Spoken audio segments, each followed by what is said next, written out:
we've seen a growth trend in Benton and Washington County, but I think you all are starting to make a difference in your self-discipline, in your emphasis on businesses and leadership, on wearing masks, on social isolation. But it's also made a difference. I was talking to Dr. Smith yesterday, and it's hard work. It's it's identifying through increased testing, who has the virus, and then doing the tracing to see who they might have been in contact with, isolating those. And, it takes a while, but that starts making a difference because you're cutting the chain of transmission. So we're starting to have some success and very pleased with that. And I want to give hats off to all the healthcare workers. I know that at Washington Regional and Mercy and Northwest, their resources are strained, not just because of COVID, but also because of all of the pent-up business that's been waiting in terms of their elective and alternative surgeries that they've been doing. And so there's a lot of visits to the hospital as well as the COVID intensity. And so they're strained, and I want to thank the nurses, the doctors, and the great job that they're doing in trying to save lives of our COVID patients during this time and meeting the needs of the rest of the community in terms of healthcare. Is there anything to be learned when this first hit? Pulaski County obviously was the part of the state that had the largest numbers, and now their numbers are down. Is there anything that Washington Benton County, which kind of now have taken that mantle, can learn from Pulaski County? I think what you learn is don't be frustrated, concentrate on what you can do. I just look at not just our state, but the country, and we in the Ozark Hills are familiar with fog. And, you have fog moving through the valley. Well, we've had the fog of this virus move gradually across the country. It went where it was easiest first with the densest population in the Northeast sector, and then it's gradually moved through its chain of transmission, and that fog of the virus has moved across the country. If you look here in Arkansas, it started with transmission from Mardi Gras into Pine Bluff, and from Pine Bluff, you can trace it immediately through a healthcare worker actually into Little Rock. And then we've got into the nursing homes here. And so that's what started here in Central Arkansas. And you saw it expand very quickly because of the contagious and the wild nature of this virus. But then over time, with the emphasis upon our testing, our breaking the transmissions, but also individual discipline, you've seen those numbers reduce. And there in Northwest Arkansas, I think you're seeing the same pattern. So one, don't be frustrated because it got to you. And then you've taken the appropriate steps. And we can't emphasize the importance of the social distancing. That's the one thing that we can do while at the same time growing the economy. And now we don't have Sebastian in Crawford County on here, obviously, but I actually think that you're seeing the next growth trend there. And I visited with them this week, and they were not, overly alarmed by it, but they just recognized that it's coming and that they're going to be prepared for it, and they're going to take the appropriate steps. And you've seen an increase actually in those counties in recent days, percent growth, larger even than Benton and Washington County. And then, I was over in Baxter County, Mountain Home. People ask me, why did I go there? Because they have one active case in Baxter County, one active case. But you've seen it go into Carroll County and then a little bit into Boone County, and they're very likely going to have this spread into their area. So you're asking me, what do you learn? Is that the virus is not something you take for granted. It continues to move, and it's hit Benton and Washington County, but you're taking the right actions necessary to reverse that trend. When your team drops a stack of data on your desk each day, What are the first data points you look at? Hospitalizations. Those are numbers that our statistician can't even tweak the numbers of hospitalizations. So you go to the hospital because you're sick. You go to the hospital because the treatment at home does not work.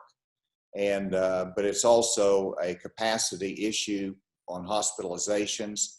Obviously, at second one, I look at the ventilators and to make sure that we're in good shape on those healthcare needs.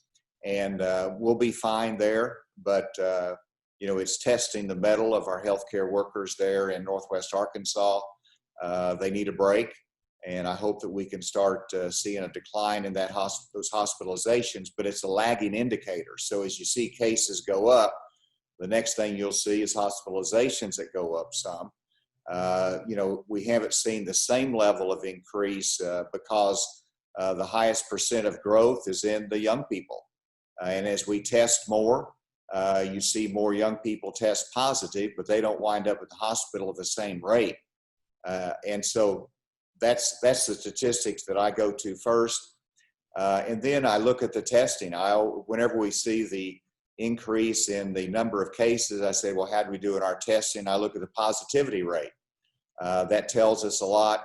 And so those are the stats that I go to very quickly when I get the data every day. With regard to the hospitalizations, I think we tend to think about beds. Any indication that our healthcare facilities might have an issue with a shortage of workers? I mean, do you feel like our healthcare hospitals have that well in hand? Well, I talk to the administrators quite regularly, and they use the words, we're good, but it's getting close. Or it's getting tight. And that means, you know, that they've got a surge capacity, they've got a capability of meeting the needs of our COVID patients, but what we don't want to see happen is that they have to curtail the elective surgeries to make room for COVID patients, because this is important for their economic livelihood, but it's also important for all the community that they have their, you know, regular health needs that are met, and that we don't delay the surgeries or the treatments that they need. And so right now they're managing both very well, and they have an expansion capacity, but there is going to be a need for more healthcare workers. You know, it could be to a point at some time that we're going to need some voluntary transfers from the hospital systems across the state to help relieve some of that workload and pressure that our healthcare workers are under. Well, and Dr. Patterson earlier this week, I think, addressed that well. That to me, the major point he made was how well the hospital administrators around the state do cooperate and talk regularly, and have a structure where if those transfers need to be taken, that there's a system in place to do that. There is, and that's the advantage. You know, our goal on March 11, when we really didn't know what we're into with this pandemic, our goal was first to slow the growth of the virus so we could have our hospital capacity and our infrastructure catch up with us. And so we're in much better position today because we have that network in place. We've got the planning that's done. We've got more of the PPE and storage. We've got the systems in place to deal with this in a better fashion. So we're going to be able to handle it, but there will be some stress points. At the top of the call, I reminded our members about our Protect and Respect campaign. Are you seeing voluntary community efforts around the state that you can share with us, that where you're seeing communities asking their businesses and their people to voluntarily emphasize wearing a mask? We are seeing a number of different steps. There's some cities that just pass a resolution encouraging their citizens to wear a mask when they're out in the public and can't socially distance. So it's an active step of a reminder. You've got, and this is I applaud the program, Bill and Mayor and all the leadership there, encouraging the businesses to take this seriously, to encourage their employees as well as their patrons to wear a mask when they're in the facility. And so these are really leadership examples. And I think that you have the public do all that they can in terms of social distancing and wearing a mask by education. And that's the reason every day we lay out the statistics, the information. We want people to make the right decisions. The information is out there. And then secondly, it's leadership by example. And again, just you mentioned your office, Bill. Well, here in state government, we have a mandate that goes out to all the state workers. It's time to come back to work. You have to socially distance. You have to have a physical distance of 6 feet. And if you can't do that, wearing a mask is mandatory in the work environment because we don't want that spread there. I heard a national commentator today, a health specialist, say, feel free to go outside, feel free to do business, but whenever you do, stay away from people. And it's just a very simple way of saying it's okay to get out, but stay away from people when you get out. In other words, the actual physical distance. And we've got to have two things done. We've got to both move our economy forward, which we're doing, but we also have to stop the spread of the virus. They can be done simultaneously. And the national messaging is confusing and frustrating, but our state message need to be consistent. And that is take the virus seriously, do everything that you can in terms of your own life and protection and helping others. But we have to continue to move the economy forward. We can't close that down. We've gotten to know you in a way that probably didn't expect to, and you didn't expect to spend every day for the last few months talking to the state. But would you let us look behind the curtain a little bit? What's a typical morning for you look like as you come in and meet with your team? How those data points are shared, the discussions you have, just a little glimpse at what goes on a daily basis before you take the podium at 1:30 every day? Well, good question. And so first, the numbers every day come in about 10:30. And so we know the 24-hour time frame, 10:30 to 11. And so I have a daily call at that moment with Dr. Smith, where we review the numbers that are sometimes preliminary. He gives me the good news or the bad news. And then we talk about it as to what we're doing. So we have a rather lengthy call each morning.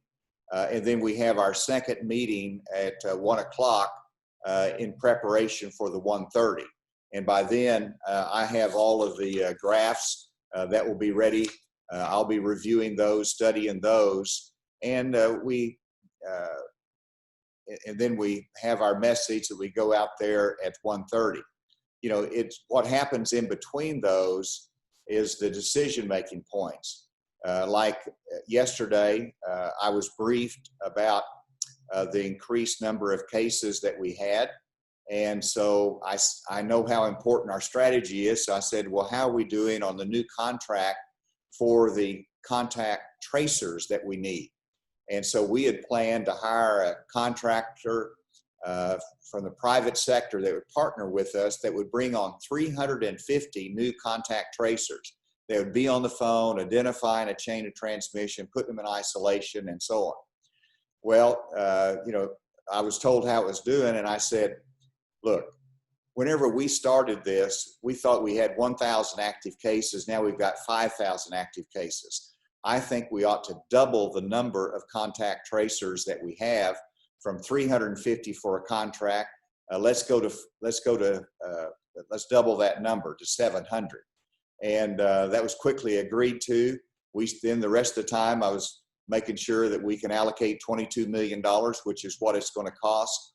And so it's operational. It's implementing that strategy. I'll be getting briefs from different parts of the Department of Health, but I'm also on the calls to the communities, to the hospitals during the course of the day, getting some ground truth also as to what's happening in terms of the supply chain. That's a couple of ways that we address it every day. Contact tracing may be just as important as mask and distancing then. Well, it is. It's all important. And so there's one solution that everybody went to first, and that is shelter in place. Shelter in place, shut everything down. Well, everyone recognizes that's not the right strategy. And so the second part of the strategy, and this is one that we adopted early, was you can have targeted restrictions, which we still have in place in a number of industries. But then secondly, it is the testing, which we built up slow, but can you believe we're going to be testing this month 4% of the Arkansas population? 4%, 120,000. Next month, we're going to go to 6% of the population we will test in 1 month. And so we're identifying the cases. You do the contact tracing where you can isolate them. Now, let me emphasize how challenging that is, because someone tests positive and they're asked then, all right, who have you been in contact with that you might have exposed to this? And so they give a list of names, and then you call them up and you got to give them the bad news. We need you to isolate for 14 days. You can imagine how disruptive that is. Some of them are going to be resistant of that. Do we really want to do that? Is there an option? So these contact tracers have to be pretty skillful in getting information and then encouraging compliance. And then you've got these Arkansans that they see you got a call from the Department of Health on your voice message, and they just say, I ain't returning that call. And so you have a little difficulty in getting people to do what is necessary and providing the information. And so contact tracing is not a exact science. It is a skill set, and it takes, well, we've got the authority to issue isolation orders and quarantines, and we do that from time to time. We expect people to help us there. And so that's really a message for the community. It is the wearing of masks and the distancing, but it is also being responsible with that larger isolation when it is necessary. And again, I applaud the employers there in Springdale area that have done testing, and they've engaged their own contact tracing, and they're paying their workers and making sure that that's not an obstacle. If you have to isolate for 14 days, you're going to get a paycheck. And those are just the sacrifices that we have to make, but it is essential. What can you share with us, if anything, from the CDC's team that came into Washington-Benton County, any strategies that they've identified? What can you share with us there?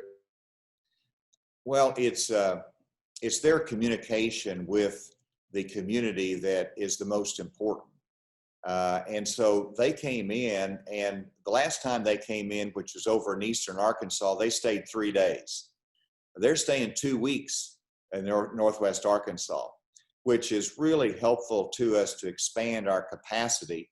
We all know the magic of contact tracing, but they're doing it to a different level.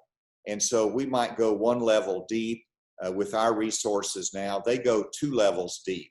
And so they go further in helping to break that, trying to find the loops and the transmission. So that's been helpful. Secondly, it's a communication issue with the community. Sometimes there's language barriers. And so they've had focus groups, which is really instructive. We do that in politics. Well, they're doing that in healthcare as to, you have a worker in a poultry plant or in any facility, and the employer takes all the precautions necessary, but that worker is going to go home and is going to go to the store and is going to go to church and is going to be with an extended family. And that's where the transmissions many times take place. And so they're doing a deeper dive into the community. What are the cultural barriers here? Do we have the communication that we need for them to take the steps necessary to help us out? And so that's some of the steps that they've taken. It's been real helpful to us. Before they leave, I'll get a complete debrief from them as well as our Department of Health, and it's been a good initiative working together with them. Just yesterday, I was speaking with Community Clinic here in Springdale, which has been at the front line with our minority communities and helping them to take our protect and respect some of that signage and getting that translated into Spanish and Marshallese. So communication is key. We had a call from rather a chat question come in. We're all very familiar with the devastating impact that COVID-19 has had on 65 and older. This particular participant said they've got a 23-year-old that views masks as ineffective. Is there a concern that in the weeks ahead that maybe that younger demographic is the next group that needs to have a focus of communication? You're talking about the 24 to 45-year-old age group and even younger than that. And the answer is absolutely yes. Now, they're a hard age group to reach, particularly those that are under 24. And let me just look at this one particular statistic. So the age group of 0 to 17, between June 14th and June 20th, they had a 33% growth in cases among that age group. So they went from 702 cases on June 14th to 939 on June 20th. The 18 to 24-year-old had a 42% growth in that age group. And then 25 to 44 had a 35% growth. And I'll skip on down to 65 plus, it was a 29% growth. So you can see that the older population is being more careful. But whenever you see that growth in the younger age group, we have to reach them to make them realize that wearing a mask and social distancing applies to them, and they feel that they're not vulnerable.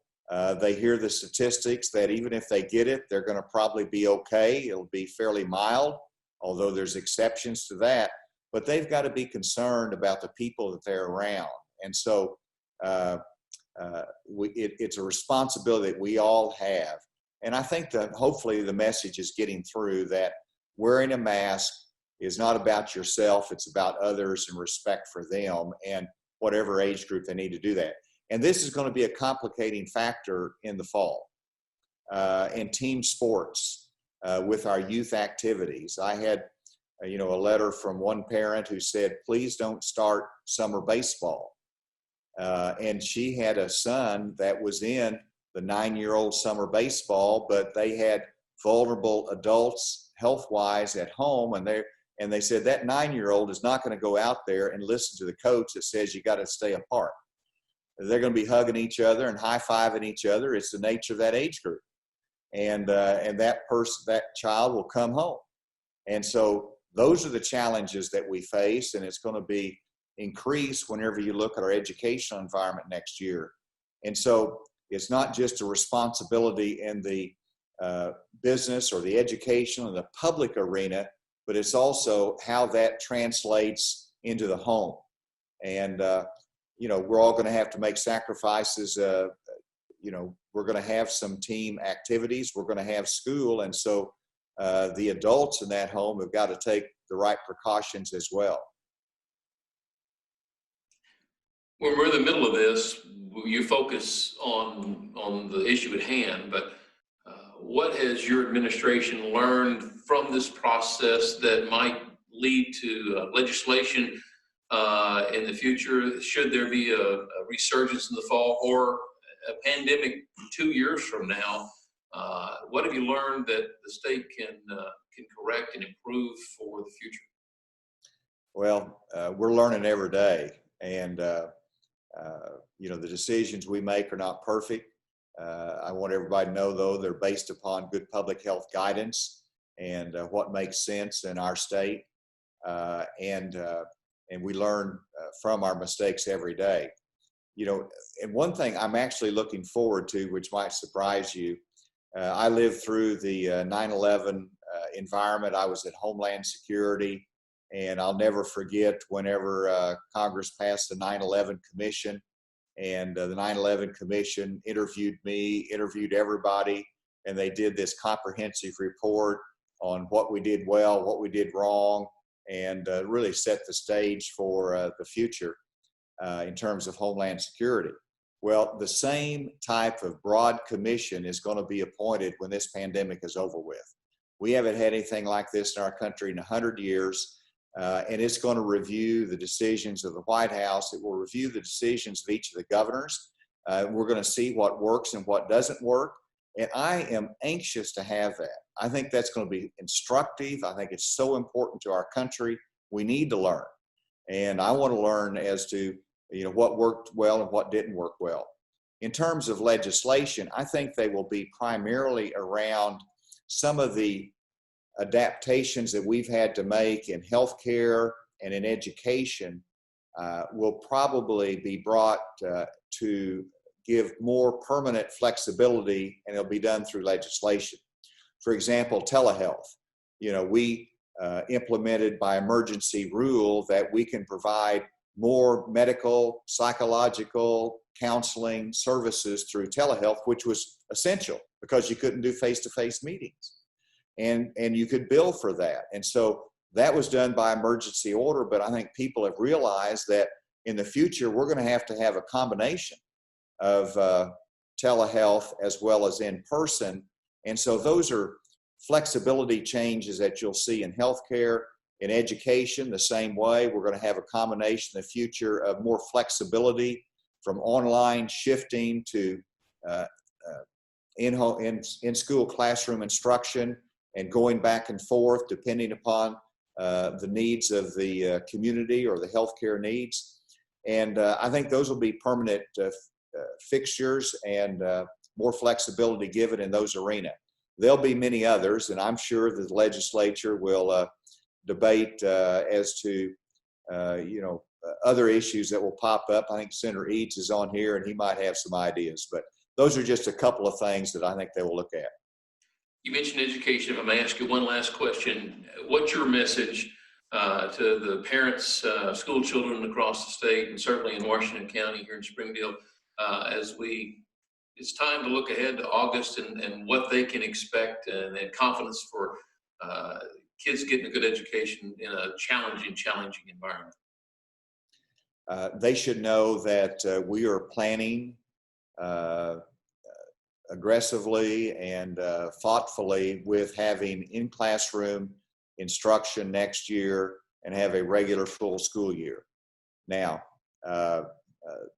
we combine that with that blended learning environment that I have spoken of, which allows the school district to shift from in-classroom instruction to online instruction and to give more flexibility. There's going to be positive cases that pop up. We might have to close school for a couple days in one particular area, not statewide, and then resume classes. So they'll shift to online, come back to in-classroom instruction. And there's going to be a lot of flexibility there. The second thing they should know is that there will be a survey, if not already out, in the school district so parents can have comments and help influence the shaping of the education system for next year and what works for them. There'll be some that will go virtual within the school district, others that will go blended, others that will just stay in the classroom instruction. It is very important that that we're able to move in that direction because that's important for our workforce, that they have stability in where their children are going to be during the day. We can't give up another year of education. We can't fall behind. So we have to implement it, and they need to know that we're fully committed to it. Governor, thank you for your time. Thank you for your leadership. You and your team are certainly in our thoughts and prayers as we continue to fight through this. We had 100 people on the call today, so hopefully a chance for you to get your message out. And just before we go, I want to take one more moment and remind folks, protect and respect. and say thank you to our sponsors for our weekly virtual morning brew.